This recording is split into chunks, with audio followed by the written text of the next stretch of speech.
Should the Philadelphia Eagles replace Kevin Patullo in season or in the offseason? We're going to get into that coming up next on today's edition of Locked On Eagles.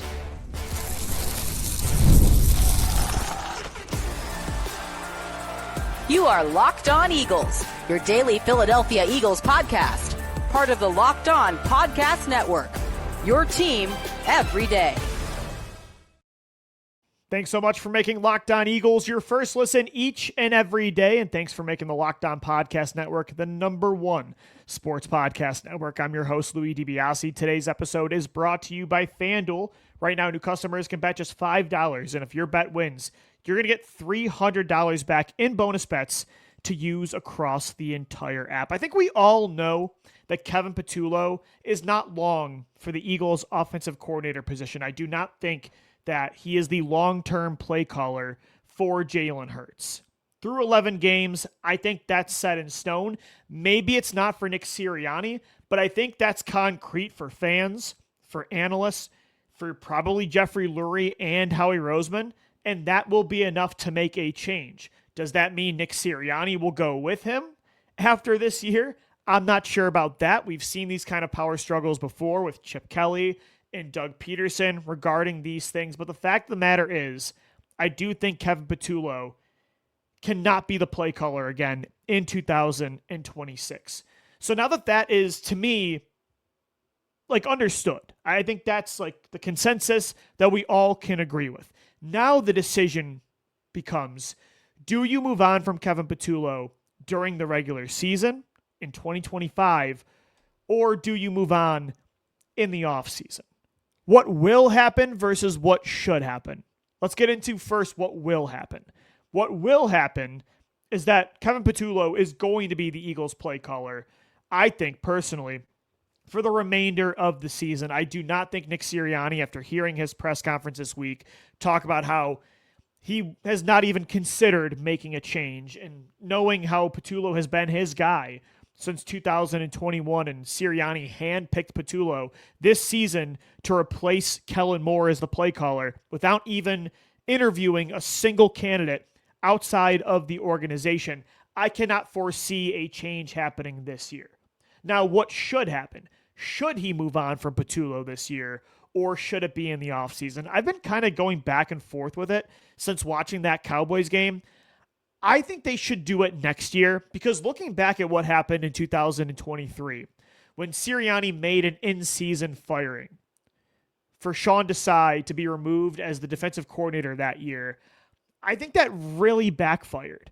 I think it caused almost a sense of panic inside that locker room, and they were already kind of reeling, right? They had lost to the 49ers and the Cowboys, and they were already seen as the most miserable 10-1 team in the league. The defense was really struggling in a lot of ways. The personnel of that unit just was not nearly the same as the 2022 defense that got to Super Bowl 57. And then they made that firing, removing Sean Desai, hoping that would create a spark, that Matt Patricia bringing in new ideas to change the defense might salvage that season, when I actually think that was one of the moves that put any chance of that season getting salvaged down the tubes. Like, I think that was part of what caused the collapse. I think the team overall, that was already kind of fragile mentally, that team lost faith. That I think the coaching staff knew how to fix things. Everything felt kind of chaotic. They were already holding on by a thread. And then they fired Sean Desai. And I think that kind of caused a sense of panic or questioning of things inside that locker room. And I feel like that could happen again if they moved on from Kevin Patullo. Like, yeah, we knew at the time Sean Desai was not the long-term defensive coordinator. We know that Kevin Patullo is not the long-term offensive coordinator in Philadelphia. But in season at this point, at 8-3, the way they lost against the Cowboys, like, let's say they were to struggle on offense again on Black Friday against the Chicago Bears, I feel like that could do more harm than good. Now, let me be clear, though. I still absolutely, without a doubt, want a new play caller for 2026, and I would only be interviewing people from outside of this organization this offseason. But the other reason I wouldn't make a decision now in-house is that I don't know if there's a clear upgrade from Patullo inside this organization. Like, yeah, I mean, there is some logic towards making a move, making a switch. Dan Campbell taking over play calling duties gave the Lions a spark on offense, switching it up over 2 of the last 3 games. But when you look at the other options that aren't named Kevin Patullo, one of them is Nick Sirianni, who I don't think wants to be the play caller, hasn't had success as a play caller in the past. I feel like is kind of a direct extension of Kevin Patullo. I don't know what fresh perspective that Sirianni could bring. Maybe Scott Loeffler, the quarterback coach, he called plays at Bowling Green, but like, is that enough? Just because he has some experience at a lower college level to make a replacement decision this late into the year?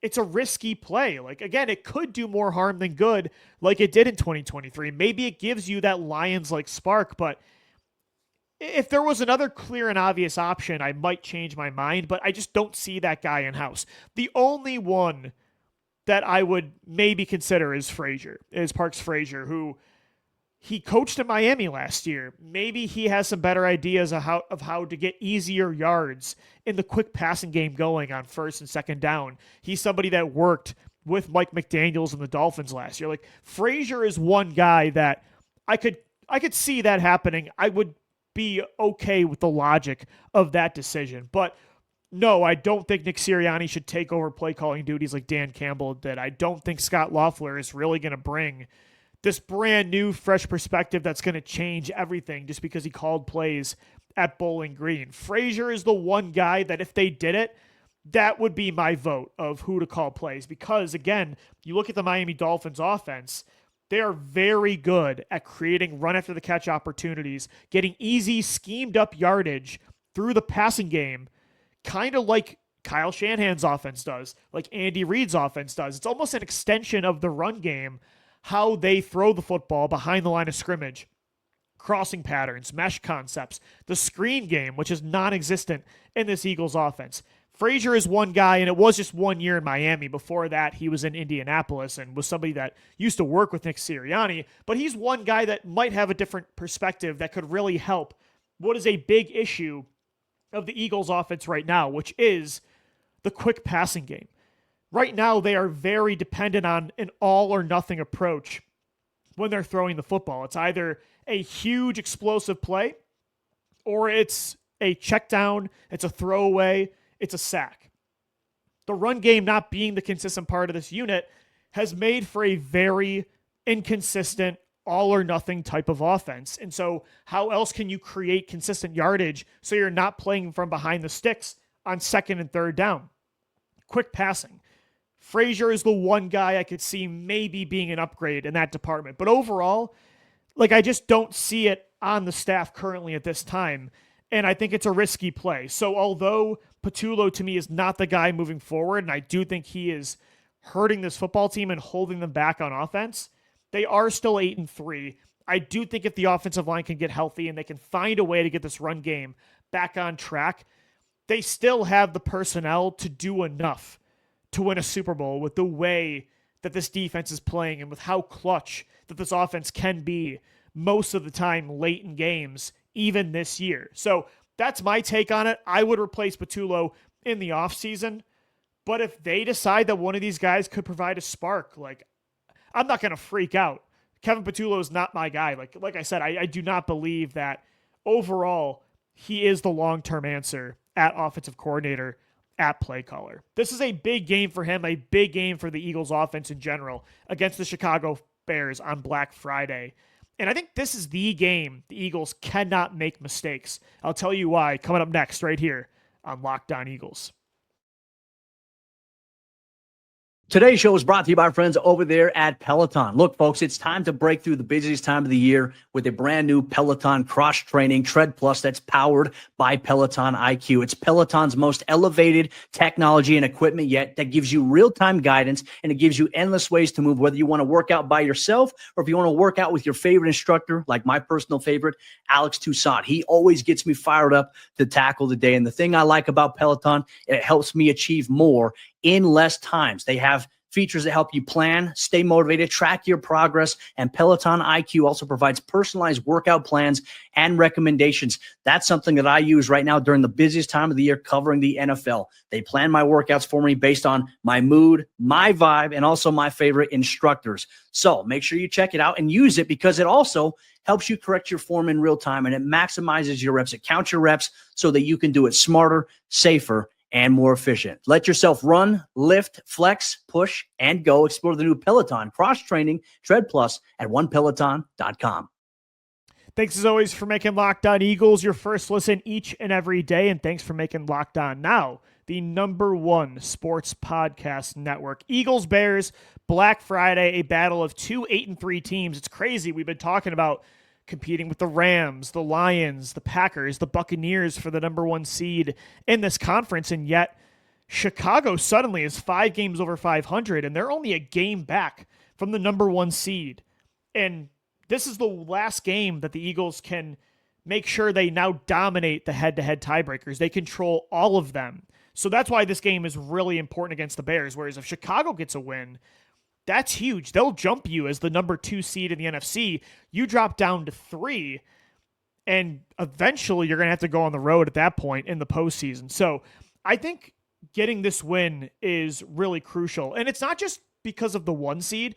They need to make sure they're a top 2 seed in the NFC, because if, let's say, the Rams get the #1 seed, going to LA, let's say for an NFC championship, I don't think that's the end of the world, right? But if Chicago were to jump you, you do not want to go to Soldier Field in mid-January, right? I think the Rams getting the 1 seed wouldn't be the end of the world, but you want to make sure in that scenario you're at least a top 2 seed. And there's a good chance that the Rams could get upset in the wild card or divisional round like the Lions did last year, and then as the 2 seed, suddenly home field advantage still runs through Philadelphia. So I think getting the 1 seed obviously is crucial in such a jam-packed, loaded conference with real, legitimate Super Bowl contenders. But getting a top 2 seed is really crucial too. So getting this win against the Bears is huge.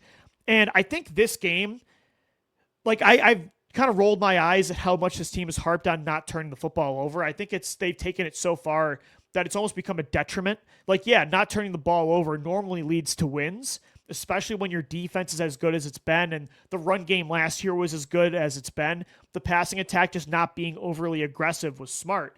But this year, I think they've taken it too far, right? Most of the year. This game, though, I really do think not turning the football over should be a key focal point of the Eagles offense, because you are meeting your match when it comes to an elite fourth quarter opportunistic team in the Chicago Bears. They are so good at first forcing turnovers on defense and making plays in the clutch on the offensive side of the ball. Honestly, they're very similar. The 2025 Eagles and Bears are very similar. So winning the turnover battle against the #1 turnover forcing defense in football is crucial. And so too is just shooting yourself in the foot. That can be in the form of turnovers, but also penalties. Like, you cannot have 14 penalties in a single game again and expect to beat a Chicago Bears team that, yeah, I think they're the biggest pretenders of all the 7+ win teams in the NFC. They give me 2022 Giants vibes, right? But they know how to win close games late. I mean, listen to this stat. The Bears have 5 game-winning scores in the final 2 minutes of a game this year. That's most of any team since at least 1970. Like, if you do not limit your turnovers and mistakes, and if you don't, you got to put together a 4-quarter performance. If you sleepwalk through a half, and this is a 1-score game, this is going to be a fourth quarter brawl. Like, this is I think, the best fourth quarter team in football so far this year. Chicago is top 2. Like, it's probably the Eagles and Bears that have been the best this season at closing out close games, always finding a way to win instead of finding a way to lose. But at the same time, when you look at Chicago, like, if you do limit the turnovers, by the way, they have 3 players in the top 2 in interceptions this year. Kevin Byard and Nashawn Wright lead the league in picks. They both have 5 apiece. Tremaine Edmonds at linebacker is second in the league with 4 interceptions.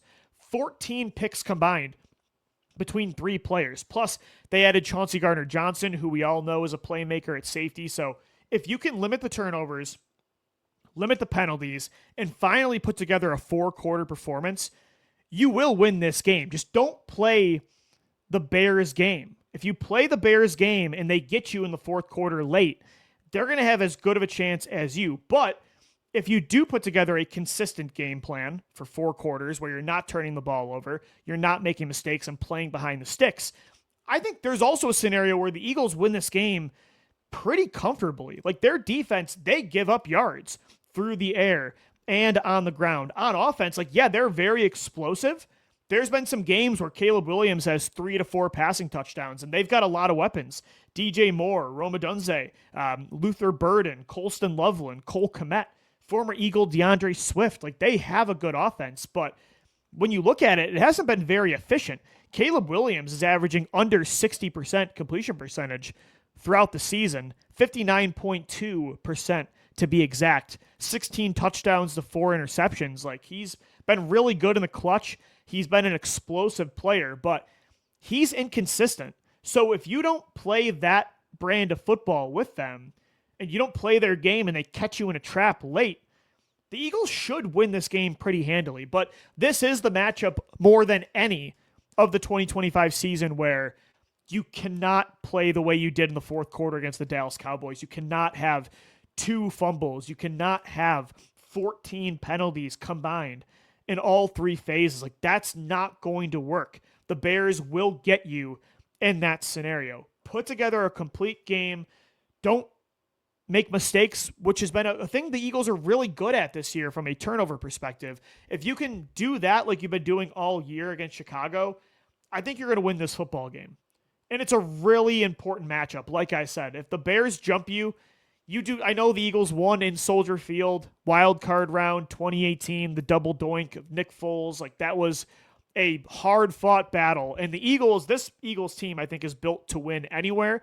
Indoors, a cold Chicago in mid-January, Lambeau Field. They proved that this year. Like, they're road warriors, but being a top 2 seed in the NFC is really important because there are some tough places you'd have to go play. In Detroit, in Lambeau, in Chicago, in Seattle. You don't want to go to those kinds of places. LA, now that's different. The Eagles, I think, would practically have a home NFC Championship game if they played the Rams at the end of January. So that's the 1 seed would be great to guarantee it comes through Philly, but I don't think it would be the end of the world if the Eagles got the 2 seed. But dropping down to the 3 or 4 as the division winner, that could make this path to the Super Bowl a little bit more difficult. So this game, you get this one done, even with as bad as that loss was against the Dallas Cowboys, getting this win sets you up so beautifully for the postseason because then you have wins over the Rams, the Buccaneers, the Lions, the Packers, and the Bears. You have the head-to-head tiebreaker over anybody that might get a top 2 seed outside of the Seattle Seahawks. And I think the Rams are winning that division, so you're probably good on the Seattle front. So this game's huge. Don't turn over the ball. Don't get penalties. Put together a 4-quarter performance for once on the offensive side of the ball. You do that, I think you can win this game comfortably. Who knows what this game could be? We'll dive deeper into the matchup tomorrow. Crossover Thursday. We'll continue the preview with Lauren Cox of Locked On Bears. So make sure you subscribe to Locked On Eagles on all podcast platforms and on YouTube as well. Coming up next, we'll wrap up this Wednesday edition of the show talking about the defensive side of the football. With Adoree Jackson out, with Drew Mukuba out, what's the plan for Vic Fangio in the secondary? We'll get into it next right here on Locked On Eagles. Today's episode of the Locked On Eagles podcast is brought to you by FanDuel. The NBA is back, and there's no better place to get in on the action than FanDuel, the official sports betting partner of the NBA. Even if you miss the start of the game, you want to ride the hot hand, FanDuel has live bets on everything from who will score next to fourth quarter comebacks. Plus, you could even combine your live bets into a same-game parlay for a shot at a much bigger payout. I won big the other night. I did a 3-leg parlay for the Lakers' big 3. Reeves, LeBron, Doncic, Luka, LeBron, and Reeves. And I won big on FanDuel. It keeps every game exciting, especially when your team is making that late push. Right now, FanDuel is giving new customers $300 back in bonus bets when your first $5 bet wins. So head to FanDuel.com, sign up, and play your game with FanDuel, the official sports betting partner of the NBA and Locked On Podcast Network. All right, wrapping up this Wednesday edition of the Locked On Eagles podcast. Thanks so much for making us your first listen each and every day. Make sure your second listen is the Locked On NFL podcast. 2 episodes a day. Tyler the Madman Rowland gets you started in the morning. Tony Wiggins has you in the afternoon, takes you into the barbershop to talk ball. Monday through Friday, 2 Locked On NFL episodes a day, wherever you get Locked On Eagles in audio form. And, of course, you can subscribe to the Locked On NFL YouTube channel as well. Eagles-Bears this Friday. I'm going to be at the game. First game this year at the Link. Can't wait. They want a all-black jerseys kind of environment at the Link. They're going to wear their black helmets. It's going to be a really cool vibe. It's a really important game. If the Eagles offense can just play turnover-free football, mistake-free, not 14 penalties again in this matchup, and they can be somewhat more consistent, just in one area of that side of the ball, whether it's throwing the ball, running, if they can just find consistency in one area, I think this defense can get this done against the Chicago Bears. The one issue with the defense right now is health in the secondary. Drew Mukuba is probably out for the year. We'll see. No timetable on Mukuba as of yet. He could be back for the playoffs, but a fractured ankle likely, I think, ends his season. So Drew Mukuba not playing in this game against the Bears, likely out for the year. Adoree Jackson not going to play. He will not clear concussion protocol in time. So what should Vic Fangio do in the secondary? Like, what's the plan? The Bears, like I said earlier, they are explosive. They are a very inconsistent, inefficient offense throwing the football. Like I said, Caleb Williams averaging under 60% completion percentage throughout the season, 59.2 on the year. Over the last month, I think like 5 of the last 6 games, he's had under a 60% completion percentage. But they're a very explosive unit. They have talent in the passing game. They have DJ Moore, Rome Odunze. They have Luther Burden, a rookie out of Mizzou that I really liked coming out of college. Colson Loveland, their first-round pick at tight end. Cole Kmet. Like, they can play 11 personnel. They can play 12. They have a pretty solid offensive line. Caleb Williams, when he gets outside of structure, making plays on the run outside the pocket, he could definitely be dangerous. So this Eagles secondary being on lockdown is going to be really important. Without Mukuba, without Jackson, 2 of the underrated starters in that secondary that have been playing really good football over the last month. Now what do you do against the Bears? For me, like, I know they moved Cooper DeJean on the outside last week. They moved him to the boundary when Adoree got hurt.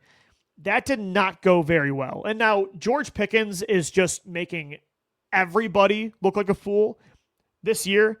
Like, I think outside of JSN, George Pickens has the second most receiving yards in all of football. So it's hard to totally fault Cooper DeJean. Like, he was in a position to make plays on Pickens over and over again, but Pickens is one of the best contested catch guys in all of the NFL.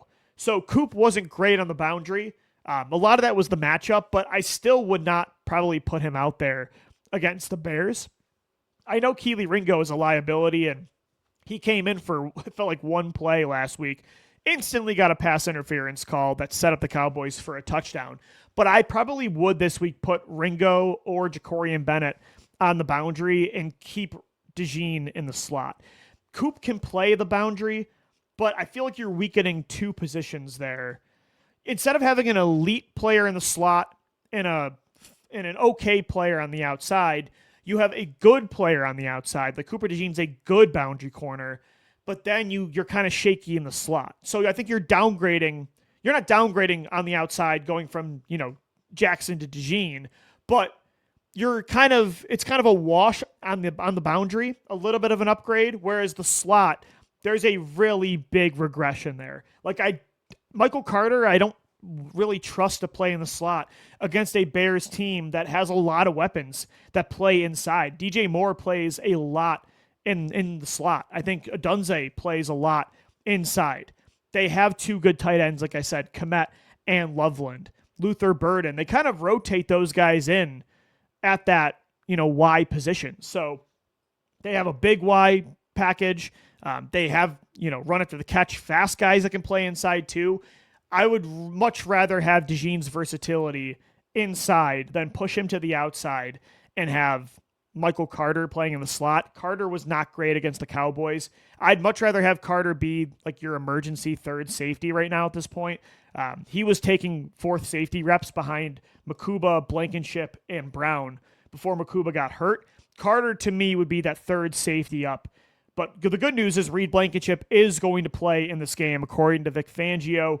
Sidney Brown, I guess, has been impressing in practice. We'll see. I am very curious to see what Brown looks like in this game. Is he going to play that reckless brand of football we typically know with Sid, or has he developed that side of his game a little bit more? Because Mukuba, while he hasn't made a lot of splash plays lately, he's been very solid in deep coverage. He's been a very good tackler as well, coming downhill. He hasn't made the mistakes that I think he did early on in the year, and I think Vic Fangio would agree with that statement. So for Brown, maybe he doesn't have to take over this game, but just don't make the mistakes that he tends to make or he has made in the past. And if they do that, I think this Eagles team is going to win this football game and get back on track at 9-3, and suddenly all is right in the world in Philadelphia. We'll see what happens. We're going to dive deeper into the matchup tomorrow. Crossover Thursday with Lauren Cox of Locked On Bears. We'll have a Friday recap show for you as well. After the game, make sure you subscribe to Locked On Eagles, all podcast platforms, and on YouTube as well. Until tomorrow, thanks so much for downloading, watching, and listening, and let's go Birds. Fly, Eagles, fly.